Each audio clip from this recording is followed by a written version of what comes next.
साष्टाङ्गमा हामीलाई सम्मान गरेर दक्षिणा फुलपाती दियो कलश लिएर आउनु भएको छ। उहाँलाई हृदयदेखि नै धेरै धेरै धन्यवाद।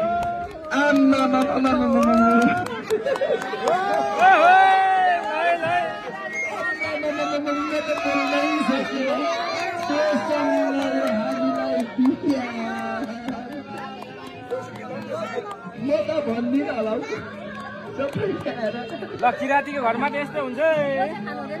सायद अहिलेसम्म चाहिँ हाम्रो हर्क साम्पाङ्गे रेभोल्युसन टिम शरणदाता ज्यूहरूले लिनु भएको छैन होला। सायद अब कोही कोही साथीहरू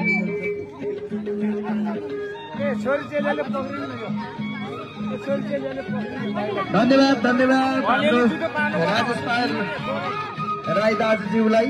उहाँले हामीलाई